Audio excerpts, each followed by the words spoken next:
All right, now I want you to take a look at your introductory paragraph, and we're going to look at just box number 3 and box number 4, our thesis statement and our organizational sentence. I want to make sure that you're actually answering the task. So for the thesis statement, you need to be making your argument about the overarching question, which is, what is the most effective way to resist or stand up to those in power? You don't have to use this, but it really should be aimed at violent or nonviolent resistance is the most effective because. So for example, I could say violent resistance is the most effective because historically violence, like wars, is the only way to make a change.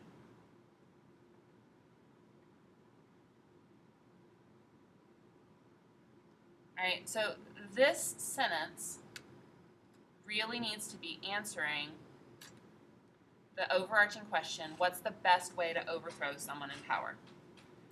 Go ahead and change yours now to make sure that it's really talking about violence or nonviolence being the most effective and why. Your fourth box, the organizational sentence, is where you're going to tell us what are the big main points that you are going to make, like this. For example,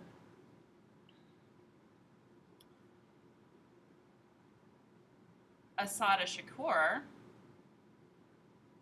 resisted, and this is what you're going to put, racism by protest and shooting a cop, right? So this would be what I would be ready to talk about in my following paragraphs. I'm going to prove that violent resistance is most effective because Assata Shakur was able to resist racism by her protests and shooting a cop, right? So these two pieces together are going to form my overarching claim for the essay. So go ahead and revise your introduction and make sure that your box number 3 really addresses violent or nonviolent resistance being the most effective and why. And that box number 4 tells us your group that you're going to talk about, what they were resisting, and how they resisted it. So who, what, how. Take a minute to fix that before we move on to the conclusion.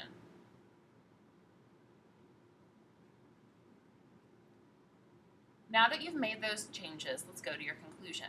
Box number 1 is asking you to restate your thesis statement. So we're going to say these same things about violent resistance being effective or nonviolent because, but with new words. Down here I have some synonyms. So I'm actually going to do it like this. I can change the sentence structure a little bit. So I might say,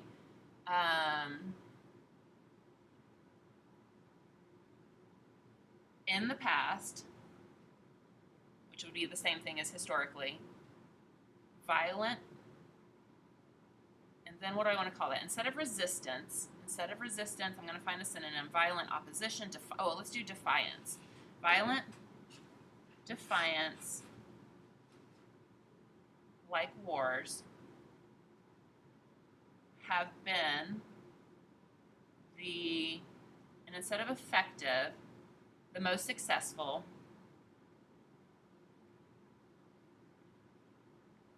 and instead of way, I'm going to pick manner and instead of resist, again, I've got defiance combat those in power.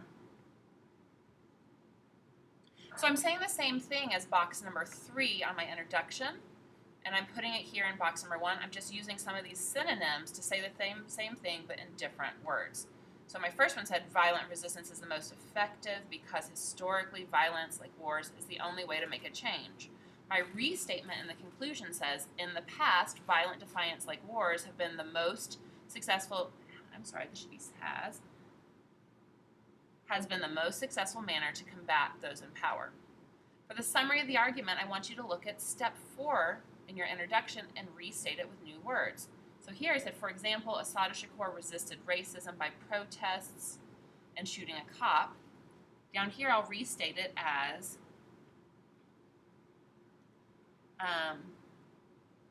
by protesting and shooting a police officer Assata Shakur, and then again I need another word for resisted, fought against